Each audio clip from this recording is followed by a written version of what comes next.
Which Buffalo Bills player should you be targeting in your fantasy drafts? We're exploring the Bills fantasy outlook today on Locked On Bills.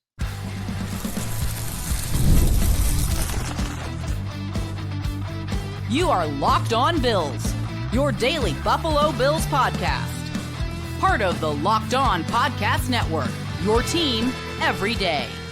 What's up, Bills Mafia? It's Joe Marino, author of the Herd Mentality Substack, co-host of the Locked On NFL Scouting Podcast, co-host of the NFL First Read Podcast, and I'm your host of Locked On Bills. Want to thank you for making Locked On Bills your first listen every day, and a big welcome and shout out to our everydayers. You know who you are. Those of you who never miss a single episode, I appreciate y'all being here very, very much. I'd also like to invite you to subscribe or follow for free on YouTube or wherever you listen to podcasts. We're part of the Locked On Podcast Network, your team every day.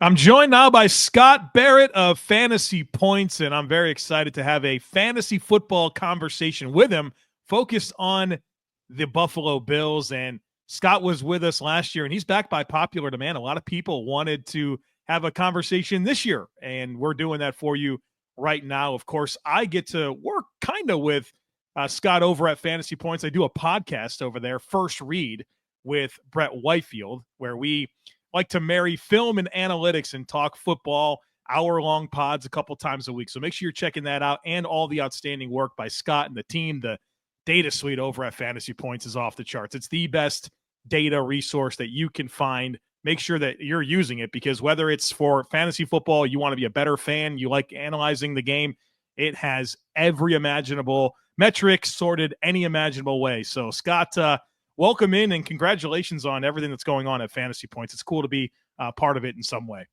Yeah. Thank you. Love your show with Brett. Big fan of that as well. And happy to be back. So thanks for having me on, Joe.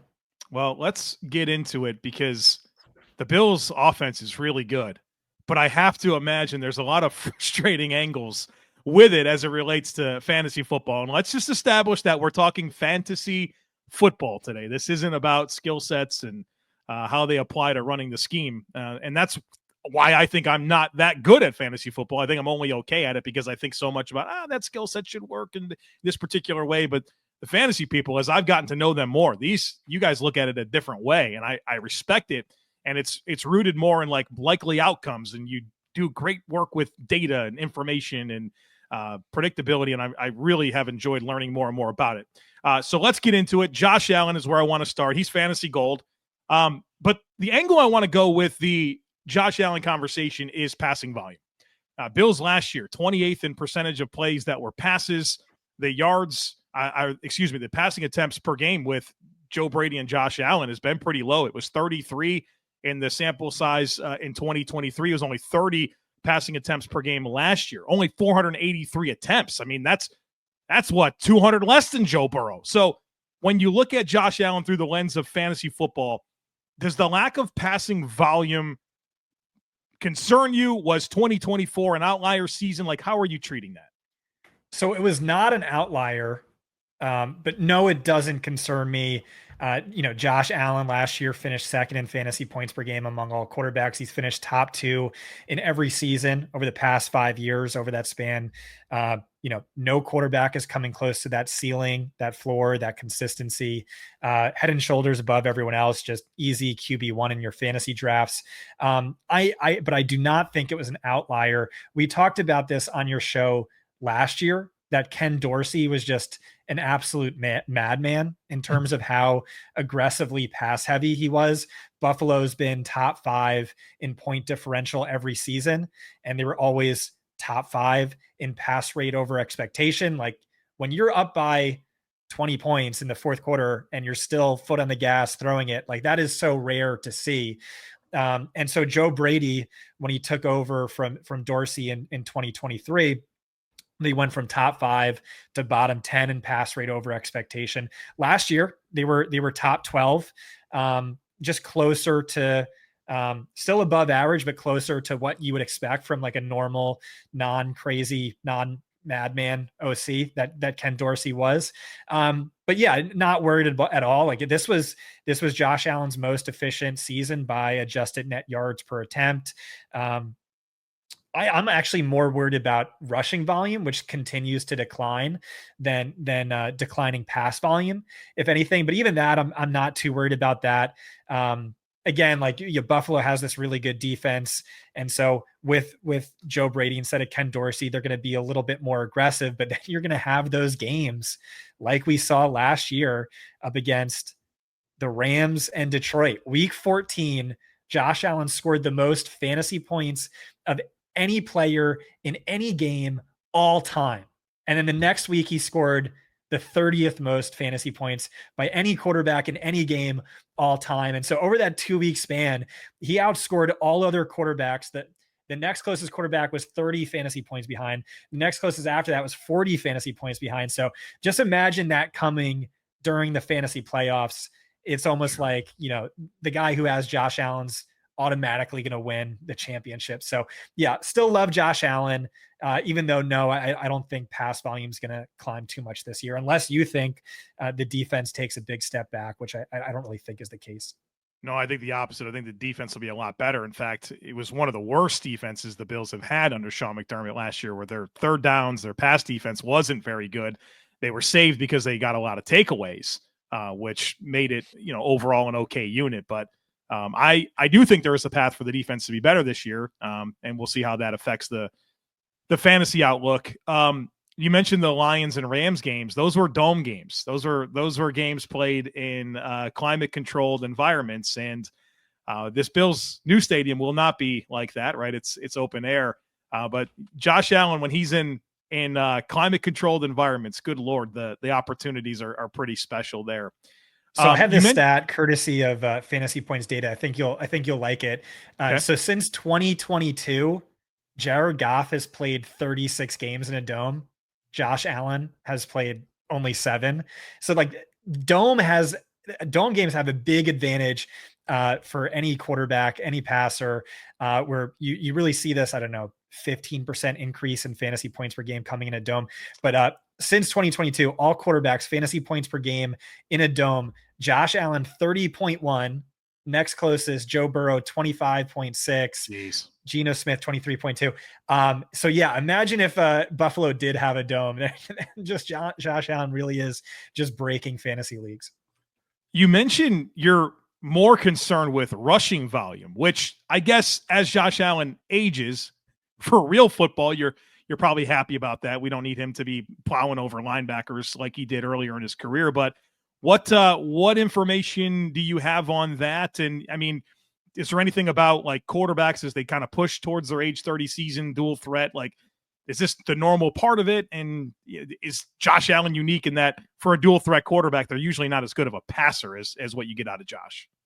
Yeah, I think you could take this two ways. I think you could just kind of, you could say, hey, Josh Allen's getting up there in age. He's really taken a beating over the years with all of these runs and just like the way he runs. It's not like a Lamar Jackson, like he takes on this physical toll.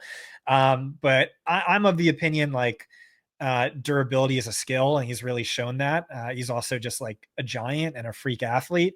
And so I'm not too worried about, injury risk. I think it makes sense for rushing volume to come down a little bit. And that is the trend. 2021, 7.2 carries per game, then 7.8, then 6.5, down to 6.0 last year. But I mean, he's just so good at it, and it's such an advantage to the offense. I think you stick with it to like not enough to knock Josh Allen off of top 2 fantasy quarterbacks, like, worst case scenario. Does it come down a little bit? Like I could see that happening. Like you said, the defense getting better. And that's really kind of, what insiders talked about was just, hey, if this is a game we're winning, we're going to be a little bit more conservative. But if this is a close game or a must-win game, we're going to let Josh Allen be Superman. And again, he's just so good at it. Like, it's never going to go away completely.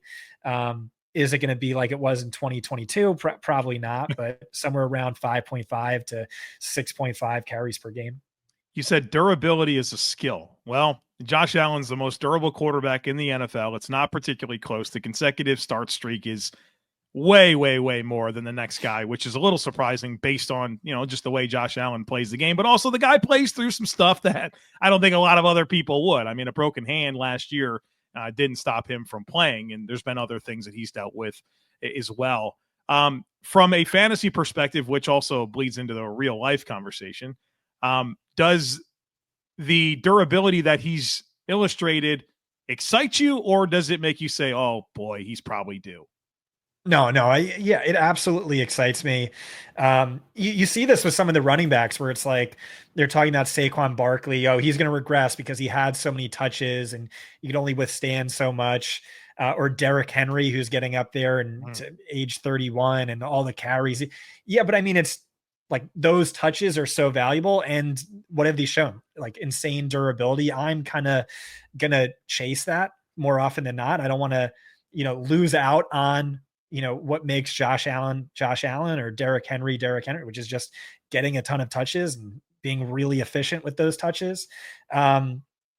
And I mean, you could have said this about, Frank Gore. You could have said this about Eli Manning. And no, I think this is one of the things that make Josh Allen special. And so, who knows what's going on behind the scenes? Like, I'm guessing his diet is on point. He spends a lot of money on trainers, is always in the gym. And so, yeah, I like the fact that he hasn't had a lot of injuries. I wouldn't say he's due, and I wouldn't be avoiding him for it. He's talked a lot more lately about those things, about diet and his training regimen and optimizing his body. So it's good to see that ramp up when it comes to Josh Allen. Ever wish managing your money felt easier? With Monarch Money, it can. Whether you're growing your savings or planning for a big purchase, Monarch puts you in the driver's seat. It's like having your own personal CFO, giving you full visibility and control over your finances. Monarch Money is more than a budgeting app. It's a complete financial command center. You can track all your shared accounts, your personal accounts, investments, and spending in one place. So in addition to managing your money, you're also building wealth. When I first started using Monarch, I realized just how much I was spending on food delivery. Now I budget smarter and save more. It's surprising how much certain spending habits can add up, and Monarch makes it easy to identify them. So take control of your finances with Monarch Money. Use code LOCKEDONNFL at monarchmoney.com for 50% off your first year. That's monarchmoney.com, code LOCKEDONNFL for half off your first year. Let's talk Dalton Kincaid. Boy, I'm excited to hear your perspective on this, because I'm guessing coming out of that rookie season, there's a lot of excitement. He was productive, which is not always the case for rookie tight ends. And then all the vacated targets, right? Gabe Davis is gone, and Stephon Diggs is gone, and Dalton Kincaid is the first-round pick. Is going to get all this volume. And from a per-route run basis, he was the most targeted tight end in the NFL last year. However, the lack of consistency with catchable passes, Kincaid's injuries, there were some problems there, and I think a lot of people are out on Kincaid. Where are you at? Is this a good opportunity to potentially buy low? No, I don't think so. I'm kind of a Dalton Kincaid hater. I feel bad. I love Buffalo, the city of Buffalo. I love the Bills. I think they're awesome. You're having me on. I'm on Mike's Shop and the Bulldog quite a bit, and you guys keep asking me about Dalton Kincaid, and I know people in Buffalo have high hopes this year, but I have to pour some cold water on it. I just struggle to see the upside. I think he's sort of a positionless player just because Khalil Shakir is the better slot receiver, and then Dawson Knox is the better blocker. And so you're not going to take either one of them off for Kincaid. So I think he's just doomed to be a part-time guy. And when you're a part-time player, you're not going to be a fantasy difference maker. I know, insiders and Buffalo brass keep pointing to the injury that Kincaid suffered. He had that knee injury in week 10, but he wasn't any better weeks 1 through 9. And then Buffalo was also a better offense without him. Weeks 1 through 9, the average 28.9 points per game. Weeks 10 through 14 without him, 34.3. So I just think the offense is better when you have a Khalil Shakir in the slot and Dawson Knox in line. And I think he's sort of in that, unfortunately, that Mike Gesicki, Kyle Pitts mold. All right. Well, I appreciate your perspective on that. I want to disagree with you. Oh, no, do it. Well, so what I'm clinging to is, first of all, the skill set. I love the receiving skill set that I watched at Utah, and I love what he's shown in the NFL. And I think there are 2 seasons now of really outstanding route win rates and yards after catch, right? Those are good things. Coupled with, 37% uncatchable target rate, or excuse me, only a 37% catchable target rate on throws 10 more yards or more down the field. It's like, if Josh Allen and this guy can get more on the same page, I've got yak, I've got route running. We just need there to be a little bit more chemistry. And with Josh Allen's situation going into 2024, all the turnover, I think there was just so much that he had to figure out that it kind of took away from, where that relationship with Dalton Kincaid was going. So maybe that's me being hopeful and wanting the Bills to like maximize this first round pick. But that's what I'm clinging to, at least. But I certainly respect your point of view on this. Let's talk James Cook. Touchdown numbers exploded last year. So if you go back to the 2023 breakout, the yards were the big story, right? A lot of yards. And then not really this past year. He had to play that meaningless Week 18 game so he can get his 1,000 yards, right, against the Patriots. But the touchdowns were off the charts. I mean, I think he led the league in rushing touchdowns, or tied for the league in rushing touchdowns, which I don't think anybody expected, especially because I think Josh Allen still had 15 or 16 rushing touchdowns. The Bills had 32 rushing touchdowns last year. What are you expecting from Cook? And I'd love to hear your thoughts on his overall like dynasty profile if this is his last year in Buffalo. Do you think James Cook is optimized in Buffalo, or do you think he could be even more prolific from a fantasy perspective if he were to go somewhere else?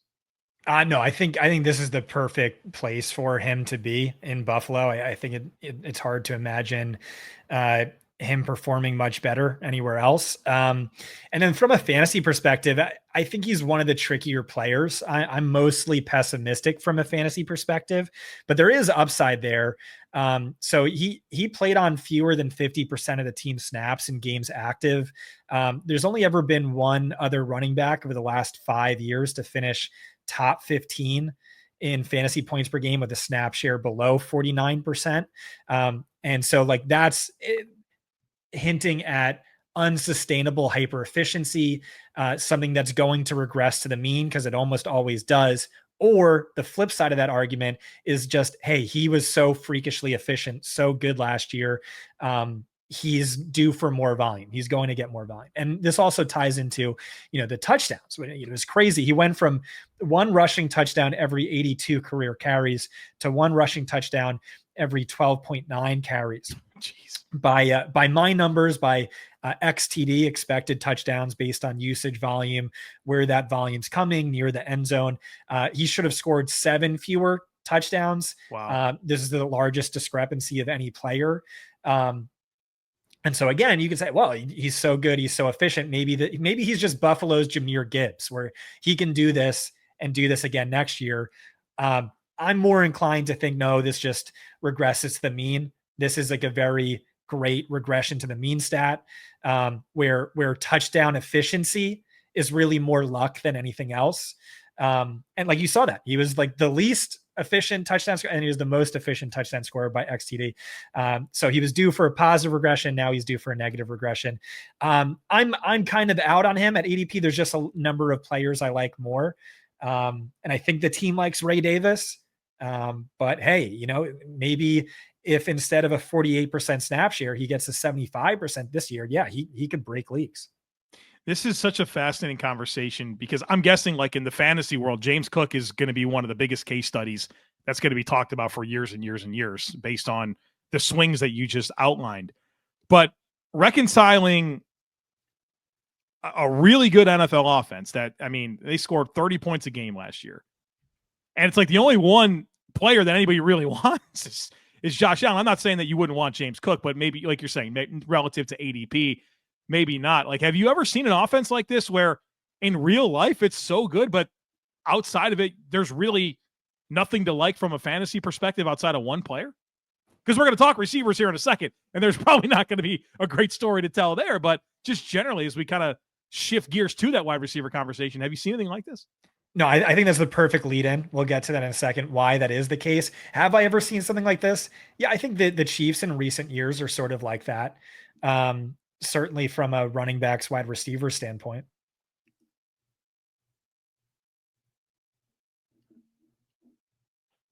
I'm excited now to have the receiver conversation, and this is a little bit like I was like the Patriots a while ago, where it's just like they had 5 backs and you never knew which one was going to matter. I think you can apply some of that to this receiver outlook. I'm just curious, like, do you like any of these players? Even a Khalil Shakir, who I think most people would expect to be the leading target getter for this team. Like, is he when do you even start thinking about him for fantasy? And are the rest of the guys even bench worthy? Yeah. So from a fantasy perspective, I'm not really on anyone. Why? It's just because it's historically under Joe Brady, we've seen just this super gross rotation where every guy is cannibalizing each other's upside. A lot of week to week volatility. It's a guessing game as for who goes off in any given week, except for Khalil Shakir, who is pretty consistent, but really lacked difference making upside. And it's like you were saying, the Patriots backfield, right? Like imagine if it was only LeGarrette Blount, who was also getting like James White target volume. He's a fantasy league winner, but no, you have James White there catching passes. So it splits the work in half. And then what if you added another guy or another guy? And like the more guys in the mix, the less upside there is for fantasy, the less production, the less value. And so what we saw last year was like the grossest rotation or committee of any offense. Khalil Shakir led the team, but he still ranked just 64th among all wide receivers in route share. Keon Coleman, 71st, Matt Collins, 87th, Amari Cooper, 103rd, Curtis Samuel, 108th. Even the tight ends, Kincaid was 25th among tight ends. Knox was 33rd among tight ends. So I don't really like, and then you added 2 guys I love, Elijah Moore, who like I am president of the Elijah Moore fan club. And then Josh Palmer, who's like one of the most underrated wide receivers in football, according to ASS, shout out average separation score, fantasy points data. So I think it's really interesting from an NFL standpoint. If I had to pick a favorite, well, a second favorite is maybe Keon Coleman breaks out. Maybe he's more of a full-time player. I'm more pessimistic than that, but favorite would be Khalil Shakir, just because he was so good, so productive. And then there's untapped potential where what if he plays in 2 wide receiver sets, because he didn't at all last year. I just pulled it up. Took me 2 seconds. Fantasy points data. Khalil Shakir ranks 7th on the team in routes run from 2 wide receiver sets. So he's really just like 11 personnel only guy. If now he's a full-time player in 2 wide receiver sets and 3 wide receiver sets, he could be great for fantasy. I don't really see that happening. So with these guys, you could take them. I wouldn't fault you. I just, where they're going, there's always 1 or 2 wide receivers I like more. Joe Brady does not care about your fantasy team. Let's make that loud and clear. You did mention Keon Coleman there. Before the injury in week 9, like he was pacing pretty close with the other great rookie receivers, Ladd McConkey, Brian Thomas, Marvin Harrison Jr., Malik Neighbors. Like he wasn't that far behind in terms of yardage. Is there, you mentioned him as maybe an upside play, obviously the 33rd pick in the draft. He's going to have the opportunity here, but I don't know. Like he doesn't, in redraft leagues, he probably doesn't make a lot of sense to me, but from a dynasty perspective, maybe a stash worthy type player. What's your overall take on Keon? Yeah, so I wasn't really a fan of him coming out, and I didn't really see much from his rookie season that left me overly optimistic. And like part of it too is like I said, those are my guys, Josh Palmer, Elijah Moore. Like I worry Josh Palmer is an upgrade on Keon Coleman. I tweeted about this just a short while ago. I pulled it back up. I talked about this earlier in the offseason, but Josh Palmer was top 6 in average separation score against man coverage. And like, that's a huge point because no one else in Buffalo was inside like the top 60. They really needed someone who could separate, and they needed someone who could separate against man coverage. And that's Josh Palmer. Keon Coleman, more of like, not a separator, more of like a contested catch guy. And even then that's something that's not something you want to rely on from a number one. And so I tweeted about this. I tweeted about this like months ago, like Josh Palmer really popping in our separation stuff, even if the production didn't follow.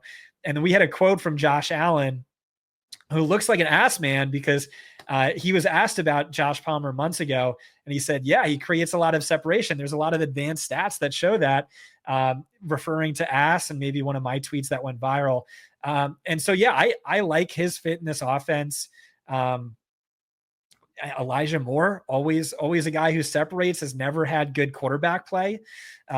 He's, I think there's other issues. I think he's undersized. I think he can get bodied by physical cornerbacks. I think maybe he struggles to identify man versus zone coverage and things like that. But he's like Mr. July, where every training camp, no matter where he is, every beat writer is saying like, he looks like a superstar, routes against air, like no one moves like he can against.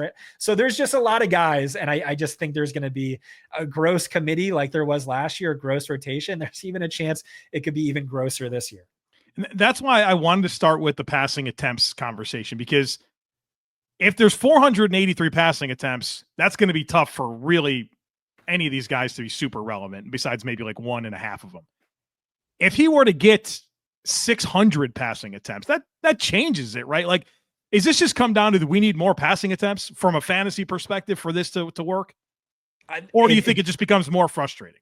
Yeah, I mean, if he had Joe Burrow levels of dropbacks, it'd be better. Oh, like the middle. What about just the middle of Allen and Burrow? But it goes hand in hand. That's the thing, is like the Bengals offense is so money because there's a ton of volume and it's all concentrated between 2 guys. With Buffalo, you have a lot less volume concentrated between 7 guys. Yeah, so it's just, I don't see much upside. I don't see a massive increase in pass volume, and I don't see this committee concentrating. So I'm not super bullish on the passing game outside of Josh Allen, who's a freak and you should take as the QB1. All right. Well, Scott Barrett, Fantasy Points is the website. Make sure you're keeping track of all the outstanding work by Scott and the team. Fantasy Points data suite. I live in that thing. So much of the information I share on this podcast every day comes courtesy of the Fantasy Points data suite. Scott, thanks for coming back on with me. Yeah. Thanks so much for having me. All right, folks, thanks for being here. As always, I kindly ask that you share, subscribe, rate, and review. Have a great rest of your day. Go Bills, and look forward to catching up with you again real soon.